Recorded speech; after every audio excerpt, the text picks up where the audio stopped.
ทีมงานบ้านหน้าเขาเนาะมาขุดแมงจูจีกินไปเฮ็ดจังนั้นอีกนี่กินดอกนี่เนาะโอ้อยู่ในนี่ก็มีพี่น้องเอ้ยนี่พุ่นมือดึงออกมันหัวมันหัวบักใหญ่โอ้อันนี้เขากินเด้กินนี่เขาล้างต้มล้างแล้วก็คั่วนี่โอ้มันกินนี่นี่พุ่นโอ้อันนี้เลยโอ้นี่นั่นนี่เก็บสบายเอาบัดนี้โอ้มันพี่น้องเก็บพี่น้องให้เก็บเนาะตกอันนี้เลยที่ดิน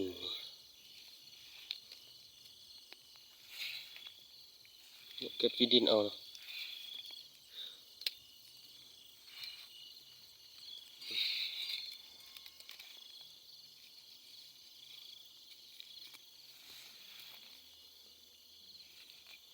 แต่มันเป็นแมงจุนุ่นหน่อยพี่น้อง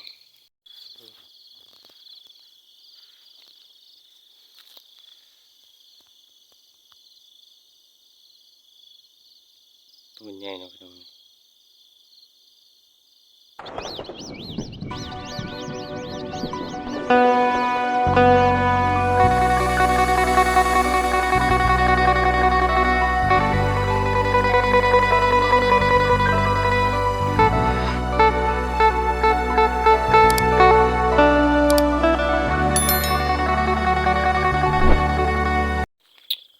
แล้วเนาะพี่น้องมื้อนี้อันนี้แล้วก็พร้อมทีมงานเนาะพี่น้องเขาเอาดอกไฟเนาะปักใส่แล้วก็ต่อเฮ็ดบอนให้แมงมันมาเนาะพี่น้องนี่ดอกไฟเนาะนี่เอาสิไตแมงไหม้พี่น้องมื้อนี้นะอันนี้เป็นดอกไฟเนาะ2ดอกขาวแล้วก็ดอกสีอย่างสีม่วงบ่ไตให้มันมานะมันจับสังสีเนี่ยมันก็หล่นตกใส่น้ำนี่นะพี่น้องแบบนี้นะใส่แมงจีนูนเนาะใส่แมงจีนูนพี่น้อง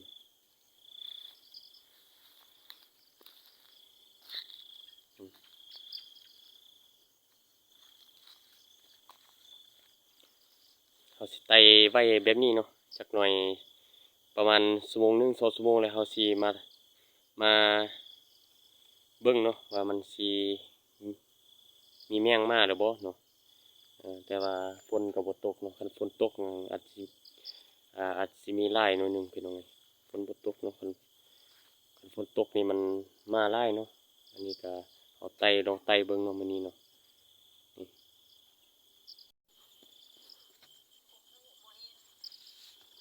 ว่าไทยเขาพูดว่าแมงอะไรนะมันอยู่ดอกอันนี้เนี่ยโอ้ทีมงานมาเก็บแมงจุจีเนาะมันอยู่ดอกดอกปกเนาะอยู่นี่ก็มีดอกปกดอก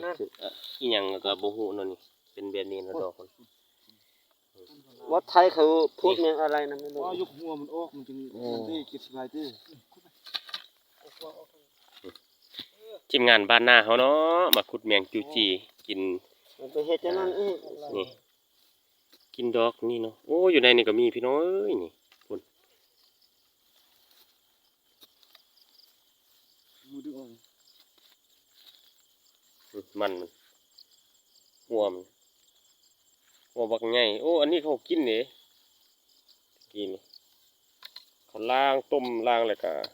คั่วนี่โอ้มันกินนี่นี่พุ่นโอ้อันนี้เลยนี่นั่นนี่เก็บสบายเอาบัดนี้โอ้มันพี่น้องคือสุดเนาะโอ้ไหนก็มันเต็มอันนี้เลยนี่เก็บใส่ไหมโอ้มันใส่กันเก็บใส่มันบินออกมันกินมันเก็บใส่มันแมงแซ่บเด้นี่แมงนี่อ้าวพอไต่ดอกแล้วสิเต็มปุกอยู่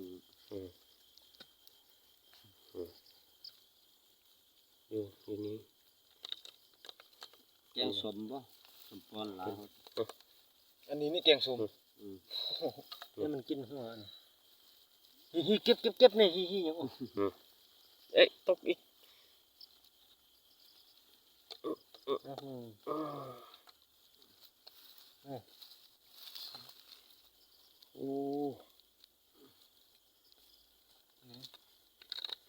กินมัน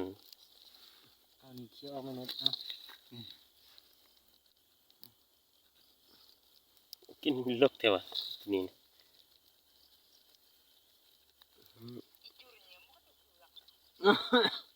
มือไทยเขาพูดแม่งอะไรนะ พูดมาครุ่งนี่นะ พูดอีกทีสิไม่ได้ยินเลย นี่นะ นี่ ทุ่มสะเทมันไม่ทบ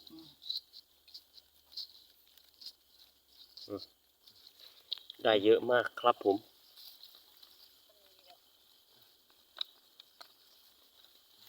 จะไปนี่หายดี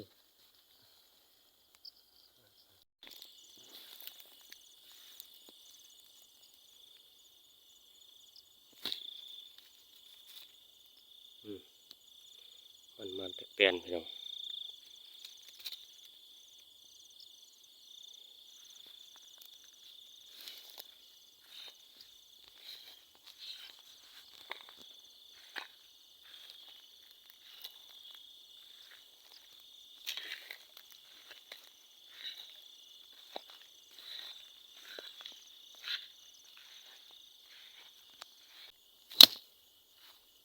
โอ้บ่ถึก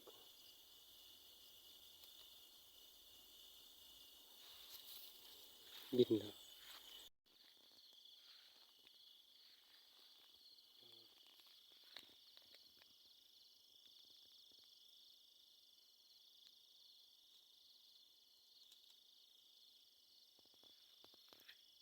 เป็นหัวยาวนี่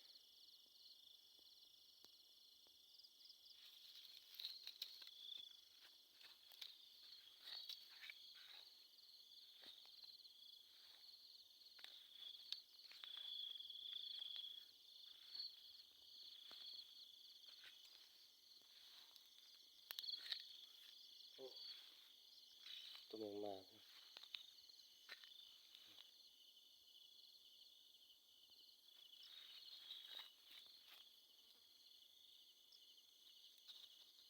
เจ็บบ่บดเนาะ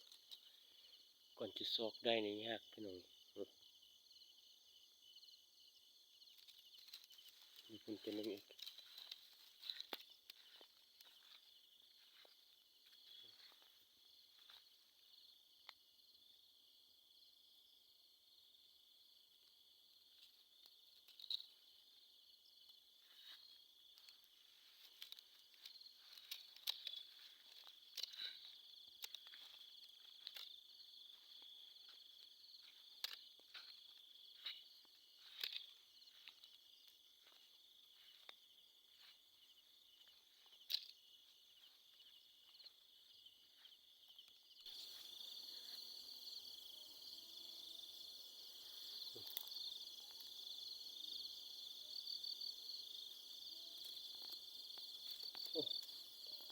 ตกอยู่กองหมดเลยตกอยู่ดินหมดเนาะยันตัวนี้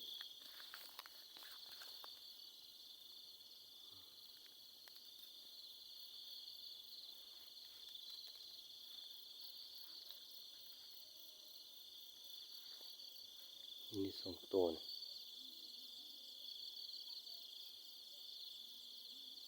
สองตัวสามตัวค่อยๆจับนะนั่นมันตกลงไปแล้วตกแล้วเออเออตัวนี้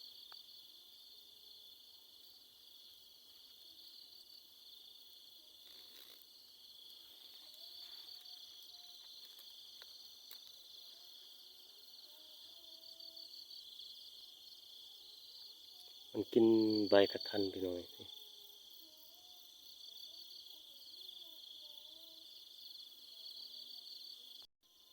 เอาสเก็บอยู่ดินเนาะพี่น้องเอาสั้นน่ะมันตกอันนี้สภาพพี่น้องเอาเก็บอยู่ดินเนาะมันตกลงดินหมด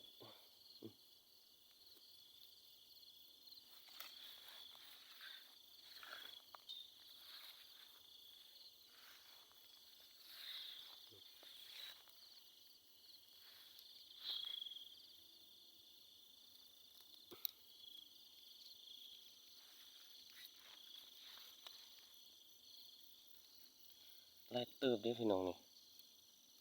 เห็นบ่นี่มีกระตุ้นงอันนี้สั้นเนาะเพราะว่ากกมันสูงพี่น้องสั้นเอาให้มันตกอยู่ดินแล้วก็เก็บอยู่ดินเอา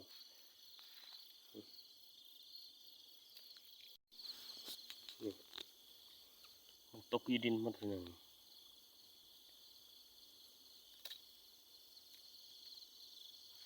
สั้นให้มันตกเนาะตกแล้วเก็บอยู่ดินเพราะว่ากกมันสูงพี่น้อง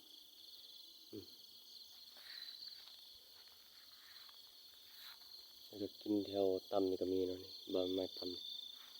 เห็นบ่มันกินนู่นพี่น้องแต่มันเป็นตัวน้อยเนาะนี่มันก็มีตัวหนึง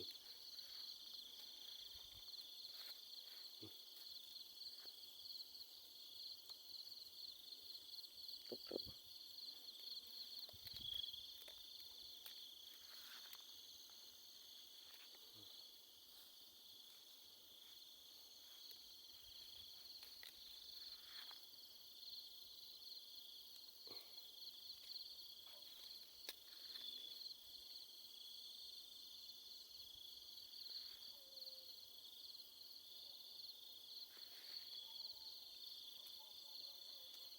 นี่ก็ตัวหนึงเนาะ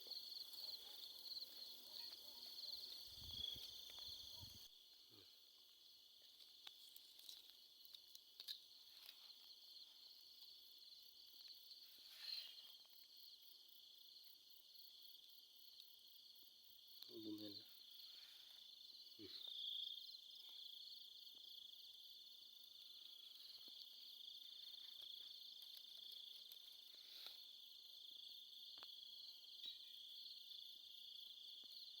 กินใบทันพี่น้อง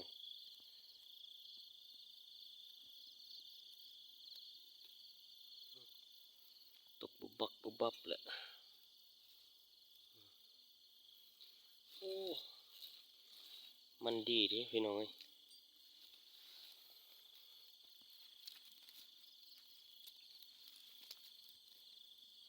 แต่มันอยู่สูงเนาะนี่อันนี้ภาษาสิเอาเนาะเพราะว่ามันอยู่มันเป็นกกสูงเนาะพี่น้องจะได้เอาเนาะมีลายอยู่แต่ว่ามันอยู่กกสูงนะนี่กกปกสูงอุ่นเห็นบ่มันบินเนี่ยไปเทิงมันก็มีเนาะเจอเทิงมันมีหมดเนาะบินไปเทิงมันหมด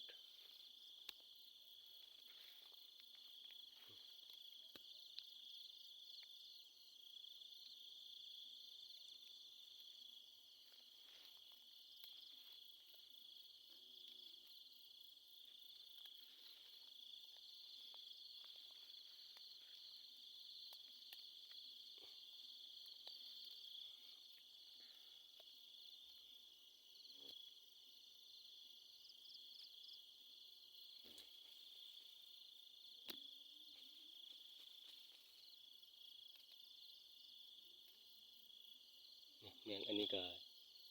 อยู่นี่เนา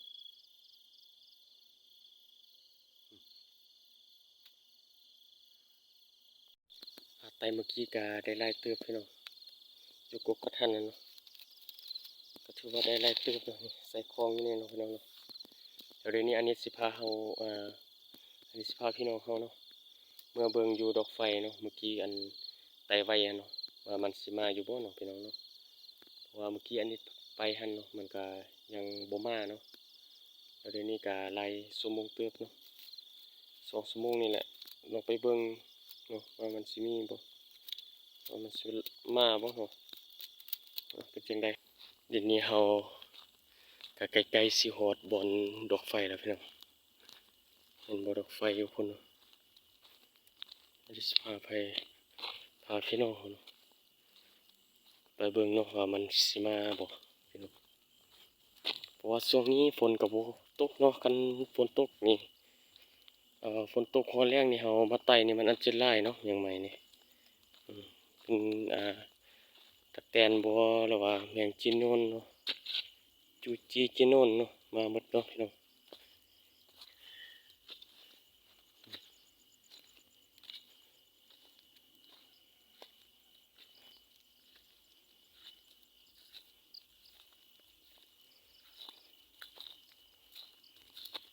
สิฮอดดอกไฟแล้ว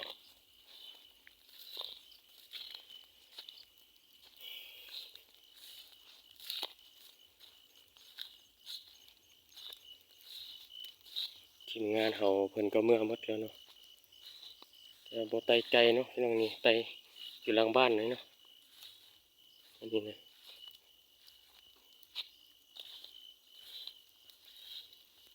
โอ้มาแล้วพี่น้องนี่2-3ตัวเนาะ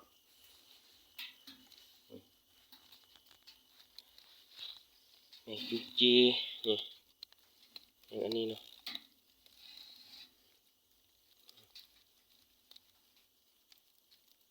จมน้ำตายแล้วตัวนี้นะ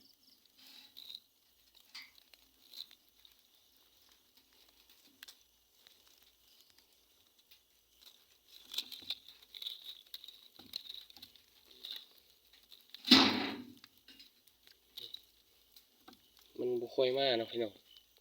เพราะว่าฝนบ่ตกนั่นนี่คันฝนตกว่าแรงเลยว่านั่นเนาะ